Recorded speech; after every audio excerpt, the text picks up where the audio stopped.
भरभरून प्रतिसाद दिला त्याबद्दल धन्यवाद. पण त्या व्हिडिओच्या कमेंट बॉक्समध्ये खूप जणांनी हा प्रश्न विचारला होता की शिवामूठ वाहिल्यानंतर दुसऱ्या दिवशी त्या धान्याचं नक्की करायचं काय. म्हणजे अनेकांच्या मनात वेगवेगळ्या शंका आहेत की ते धान्य आपण खाल्लं तर चालतं का, किंवा त्या धान्याचं नक्की काय करायचंय, दान करायचंय का. बऱ्याचदा पूजा करताना ते धान्य ओलं सुद्धा होतं, मग त्याचं काय करायचं. या सगळ्या प्रश्नांची उत्तरं आजच्या व्हिडिओत तुम्हाला मिळणार आहेत, तेव्हा व्हिडिओ शेवटपर्यंत नक्की बघा. मित्रांनो, श्रावणातल्या प्रत्येक सोमवारी शिवामुठीची पूजा केली जाते. आता श्रावणी सोमवारी केली जाणारी शिवामुठीची पूजा कशी करावी, म्हणजे पूजेचा संपूर्ण विधी तुम्हाला हवा असेल तर आमच्या लोकमत भक्ती चॅनलवर तसा एक व्हिडिओ आहे. त्यामध्ये श्रावणी सोमवारची शिवामुठीची पूजा करून दाखवली. त्याची व्हिडिओ लिंक तुम्हाला डिस्क्रिप्शन बॉक्समध्ये सुद्धा देत आहोत. तो व्हिडिओ तुम्ही बघू शकता. तो व्हिडिओ पाहिल्यानंतर तुमच्या लक्षात येईल की जेव्हा आपण शिवामुठीची पूजा करतो आणि महादेवांच्या पिंडीवर एक धान्य वाहतो, पूजा झाल्यावर त्या धान्याचं काय करायचं हा प्रश्न अनेकांना पडतो. आता श्रावणी सोमवारी वाहिलं जाणारं धान्य हे प्रत्येक सोमवारी वेगवेगळं असतं.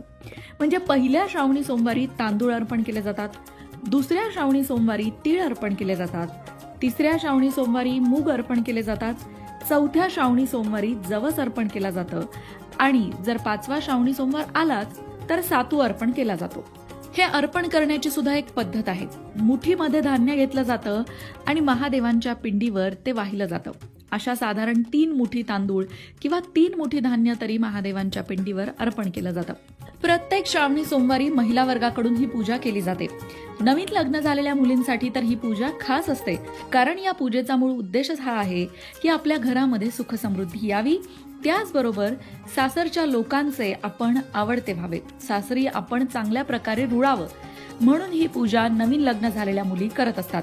ही पूजा करताना नवीन लग्न झालेल्या मुली तशी प्रार्थना सुद्धा महादेवांकडे करतात की सासरच्या लोकांमध्ये आपलं व्यक्तिमत्व सगळ्यांचं आवडतं होईल असं होऊ दे.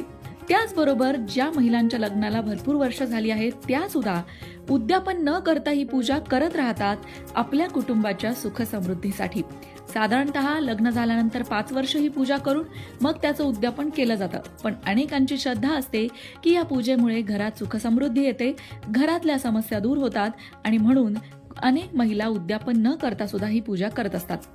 पण सगळ्यात मोठा प्रश्न येतो की ही पूजा झाल्यानंतर जे धान्य आपण महादेवांच्या पिंडीवर अर्पण केलेलं असतं त्याचं करायचं काय. तर त्याचं अगदी साधं उत्तर आहे.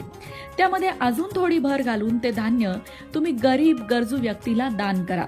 तुम्ही दान केलेल्या त्या मुठभर धान्याचं मोल त्या गरीब व्यक्तीसाठी कितीतरी पट अधिक असतं.